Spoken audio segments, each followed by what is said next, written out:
evening and welcome to Money Matters. I'm your host, Brian Kohute from HJ Wealth Management, co-host Thomas Alvare from Comprehensive Investment Solutions, fellow CPA. Good to see you, Tom. How are you? Brian, thank you. How are you? Welcome to Money Matters. I guess we have to start off with this U.S. economy and all the volatility. Obviously, this show is taped, so we caution the viewers don't react on anything we say tonight, but I guess we should at least address.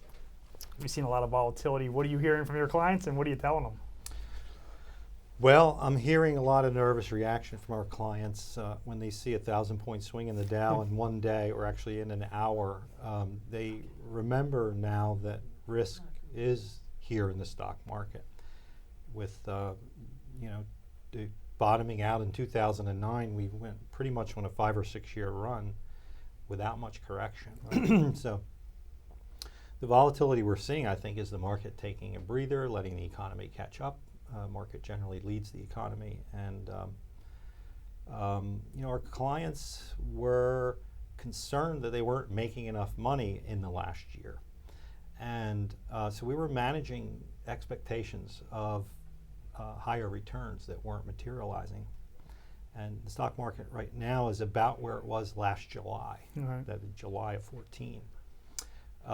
So they had valid concern. Bonds are flat, stocks were flat, and they're wondering, am I going to achieve my goals in all of this? And the push from them was, let's do something to make more money, even if it means take more risk.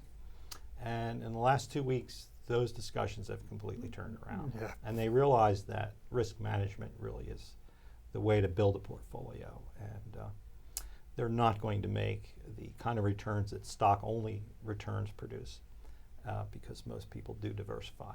Right. So what we're now hearing is, okay, we remember things do go down, and we're glad that we have a diversified portfolio, because as they watched during the decline, they saw that they did not participate in the downside. Of course, everyone's portfolio declined somewhat, but sure. Right. They were fairly well insulated by non-stock holdings. On the flip side, too, they're watching oil go down to a point where, we're looking at potentially $2 a gallon. And from the pocketbook perspective, everyone's feeling some sense of relief. Low interest rates, low energy costs. I don't want to say low taxes, but they haven't gone up in a long time. Right. And so from a personal budgeting and finance point of view, people are feeling pretty good. Yeah, a little more money in their pocket, right? Exactly. So. Good. Yeah, I mean, we're saying the same thing. If you have a long-term investment strategy, it shouldn't have changed overnight because the Dow did something that you weren't expected to do. That's just the nature of the beast, right? So, we're hearing a lot about China. Everyone's really concerned they're slowing down, second largest economy, and I think this has put a lot of fear in. Are you getting questions about China at all? Not really.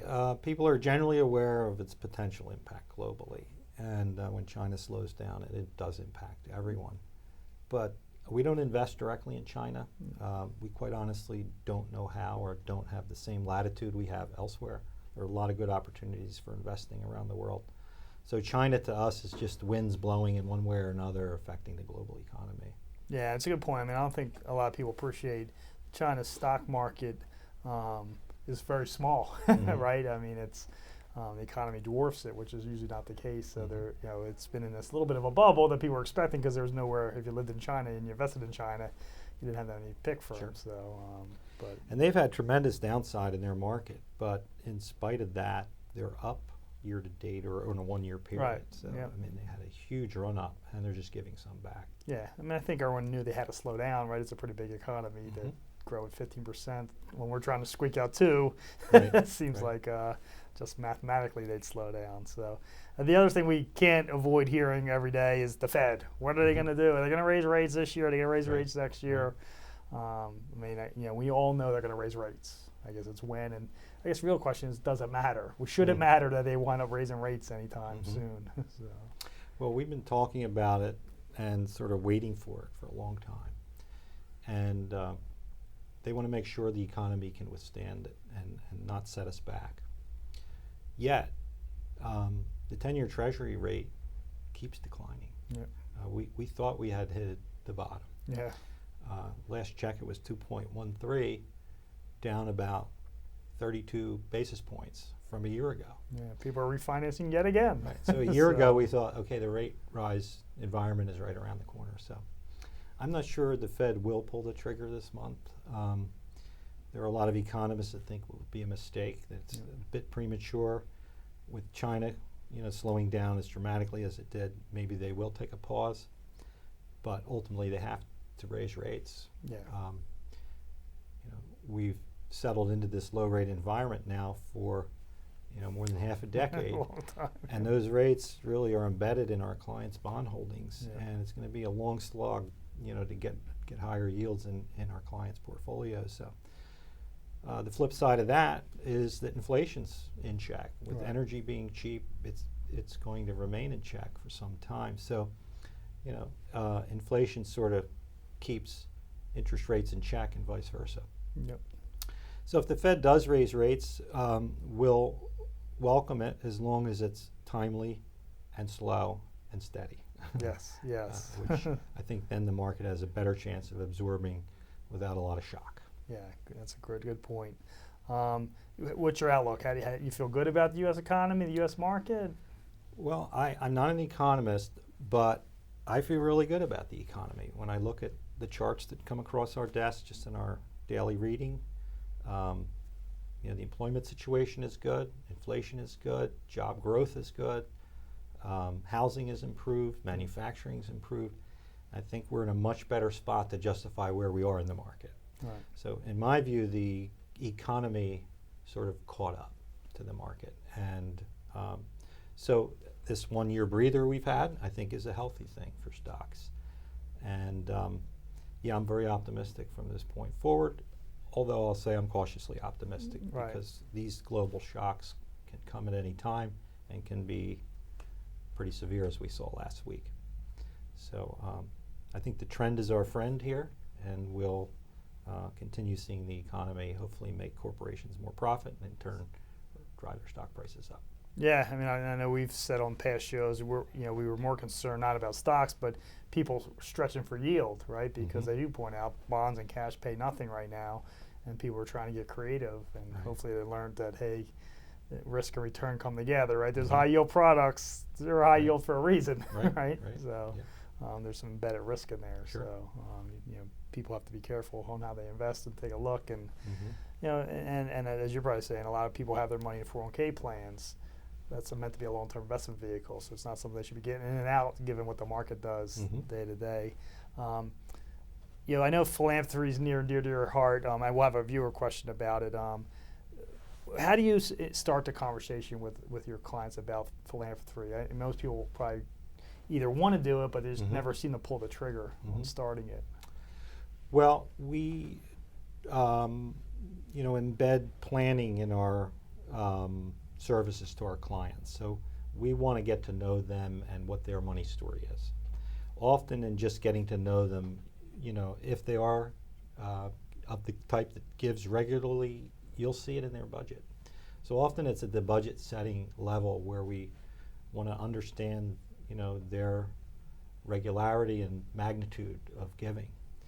And when we talk about it as a goal, we find that people rank it after needs, and some people after family.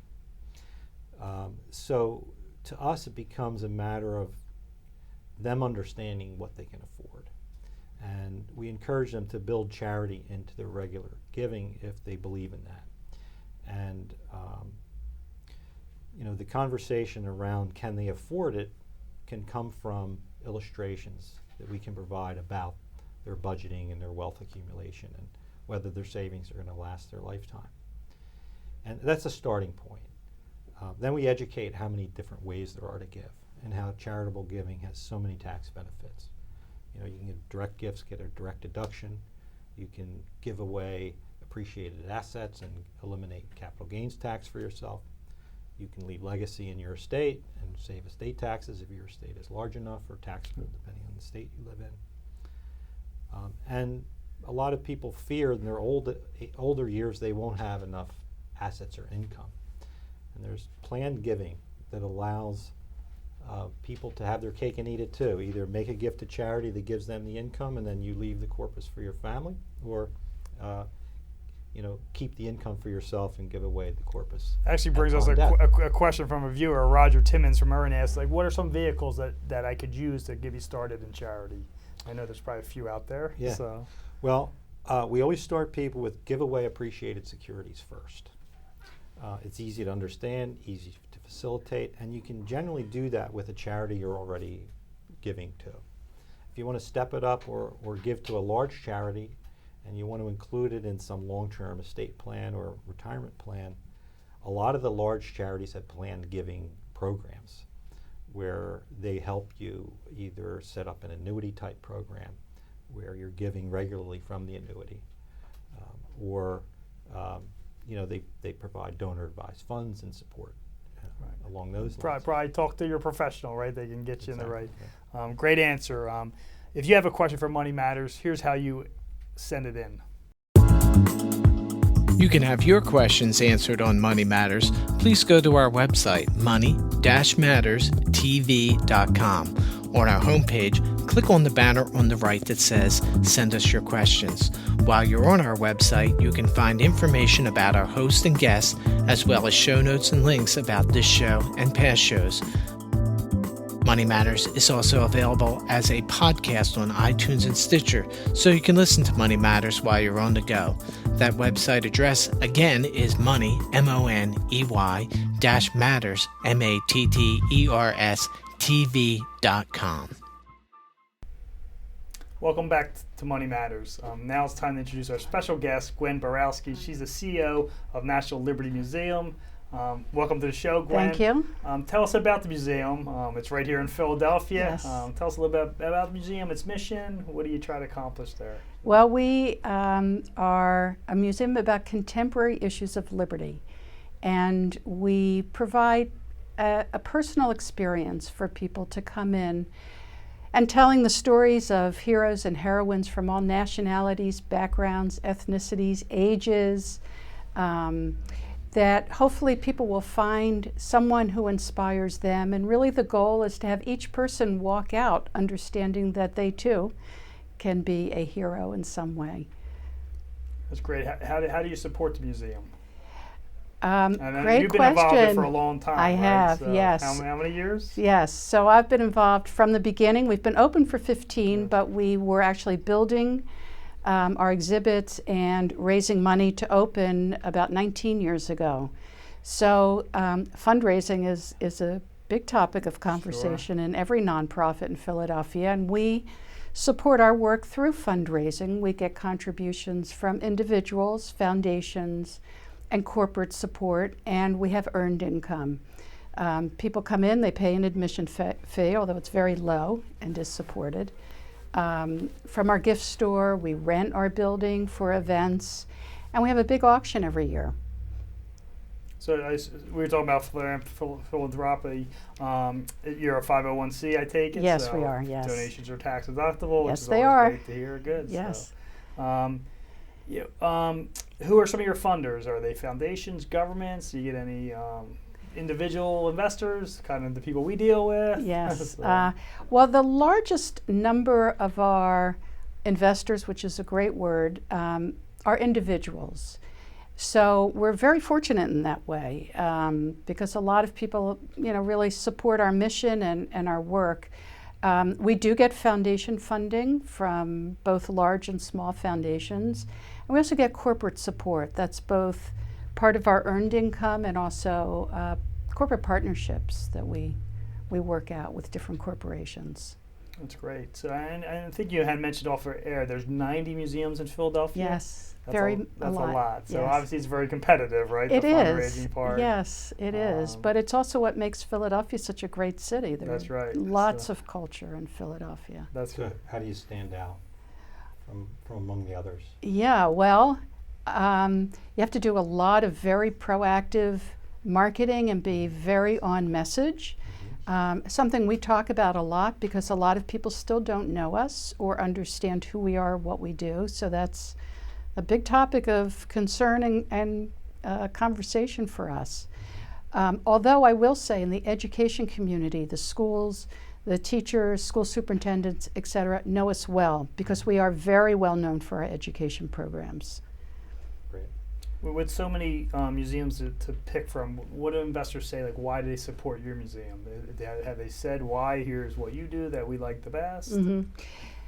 I think people, well, anyone who reads the paper and is concerned about the things that they're concerned about, kind of a lapse in civility in everyday life, not being able to communicate well and listen to each other with respect, a lack of character and character building in families and communities, and leadership skills. So people are really concerned about that. And I think those are the people we attract who learn about us. When they don't know, they come in and learn about us and are very taken by what we do and the programs we have to mostly teach the next generation those ideals. That's great.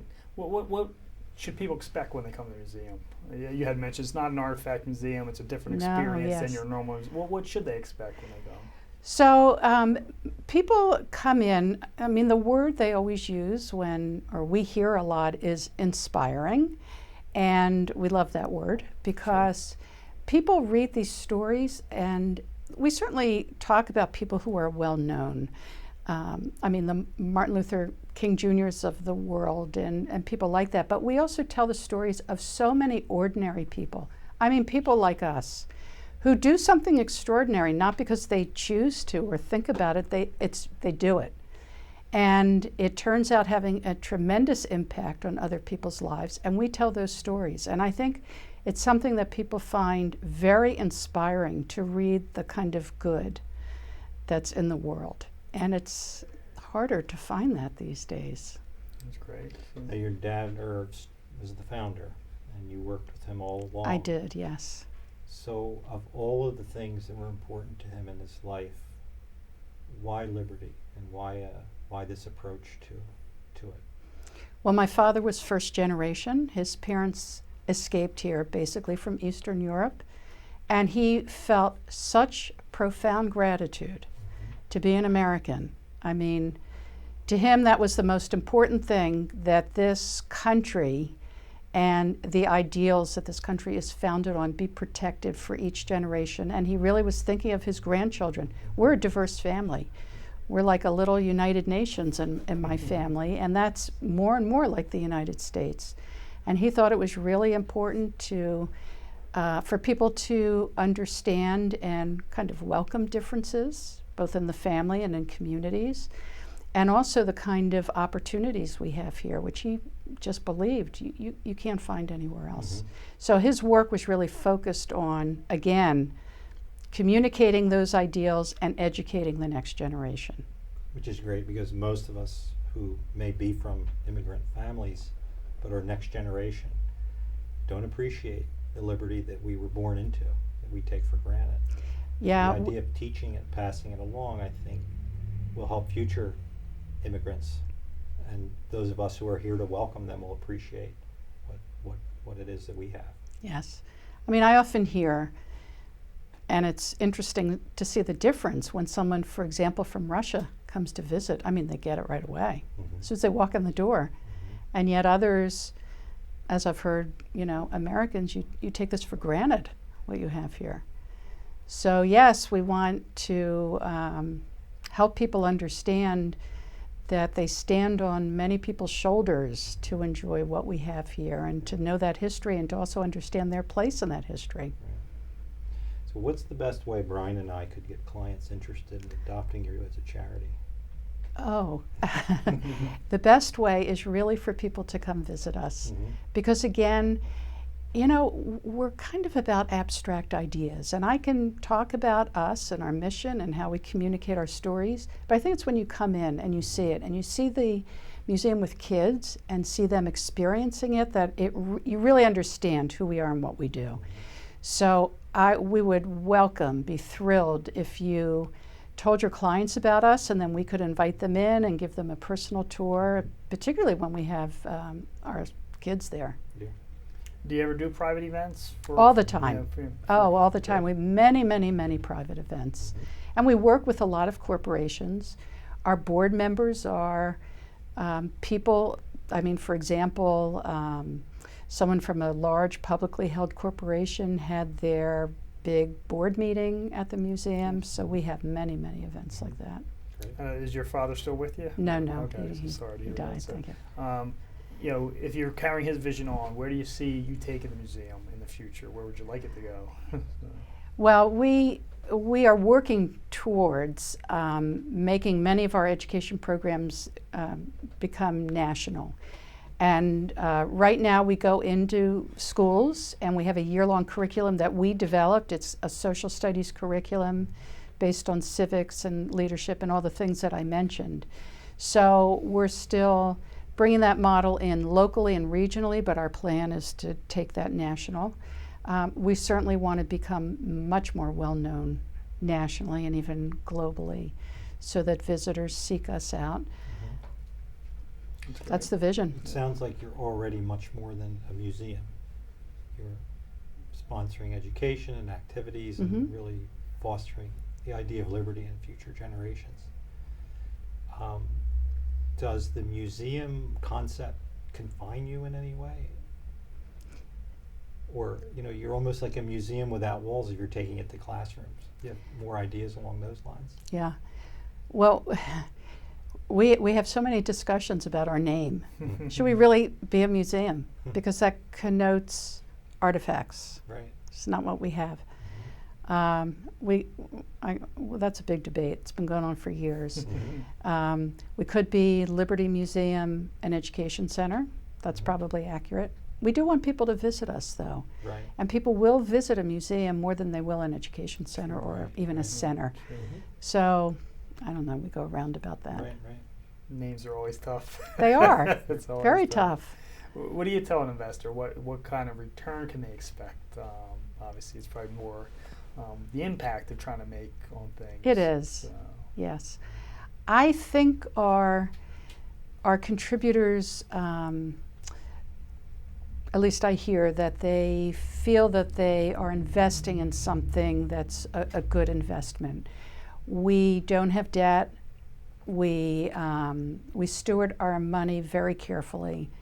We have an endowment. So we try to run a nonprofit as if it's a business and spend money very carefully. And I think that's important for investors to know. We're not there to just spend money. So there's that side of it. But I think also they see the work we do. They see the impact on the kids. We invite all of our contributors to come into the schools with us to see the work in action. We evaluate our work. We have outside evaluation of what we do. We've shown it's been shown to be effective. And I think that means a lot to people investing money as well. Yeah, sure, absolutely. So, Do you have any planned giving arrangements? I was mentioning earlier that some clients are well-intended but fearful in making a long-term commitment or a consistent commitment. We do have some. It's a program we'd love to grow.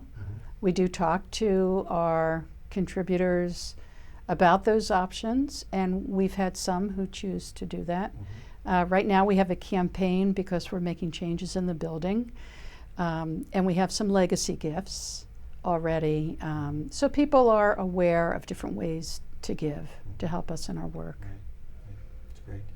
Making it easy and comfortable takes down one of the two barriers. The other we'll try to deal with in terms of their fear and comfort in giving away what they think resources might be needed for their family. how do you attract more visitors? What's your strategies to do that? Well, we're not a huge building, so we can't bring in these big blockbuster exhibits that not just attract a lot of people, but attract people over and over again. So someone who's been to a museum will come back to see that particular show. We do it with our programs. So we have a lot of programs we do and use that to encourage people to even join as a member, but certainly to come back with their families or for a program in the evening or on a weekend is the best way. Are there other museums in other cities that do what you do? Are you familiar with, or? Yeah, they're similar. I think we're unique, though, in the particular way we do it and in our mission. I don't know of any others quite like us. That's great. So, good. So your dad was a publisher, Right. and did this idea come from publishing or his work experience? Do you know? Well, his magazines focused on printing and marketing, and he was a marketing pioneer. He had a magazine called Target Marketing, and was like a direct mail pioneer. Okay. So, and also really understood print and color and fonts. He loved that kind of design. Right. So he had a great time working with exhibit designers and all those things. I think he drove them a little crazy because he was so opinionated Yeah. And what's your background, and how did you in education. decide? Okay. Yeah, so I came from a very different perspective. I think together we were a great team because my experiences with kids and in the classroom and with teachers and education, and his from business and marketing, and kind of put them together, and it's a blend of the two. Yeah. Fantastic. How did he drive that idea? Like when he thought of this, it's probably a lot of work from to get an idea to where you're at. You actually have a building and a museum and programs. Yeah, he was very driven when he, and he started this really after a very long career. So he was working well into his 80s Is that right? with as much passion and energy as someone 20 years younger, and he just, never gave up. He had a vision and was determined to see it through. Good for him. So you're carrying that legacy on. I'm so. doing my best. What else would you like people to know about the museum? Well, as I said, it's a different kind of experience, and we hope people will come by. I mean, a lot of times people come, they're not sure what to expect, and we have this wonderful film in the beginning. It's about liberty. Again, it's experiential, and we invite people to come in. There's no charge, so that's a way someone can maybe test the water and see if they'd like to invest maybe a few dollars and a little bit of time visiting us. And I think from there, there are a lot of things to see. In addition to the exhibits we have, we use glass art in our exhibits. Glass is fragile, it's strong, and we can see it as a metaphor for liberty. It also adds another element to exhibits. And it's very interesting art form, so people are fascinated by that as well. How long do people tend to stay in a museum? All right, we call it a museum. Right, it's a museum. Yeah, typically about 90 minutes, but it depends. Our school tours, our guided tours, are usually 90 minutes, and then we offer something called a museum learning experience, which is a longer experience because there's a workshop afterwards tailored to a class. What's your favorite program there, or favorite program on the horizon? Well, my favorite is our Young Heroes program. So when we opened, to this day it's gotten worse, but so many years ago we were aware of how many bad news stories you read about young people, and yet we knew of so many good stories. And we thought we need to showcase and honor those kids. So 15 years ago we started that. And as a result of that, we started going into classes to encourage more kids to become young heroes and to be honored for that work. So this is our 5th year. We're in 13 inner city schools. We have 8 of those schools are legacy schools. We've been working with them for 4 or 5 years. And it's very exciting to go into those classes. The kids are excited. We give them a voice. They decide what it is in their school. We probably have to wrap up here, but Okay. I really encourage everyone, please go visit the museum. It sounds wonderful. Our next guest is Sandy Borowski, no relation, from Star Tours, Inc. Please join us because, as you know, your money matters.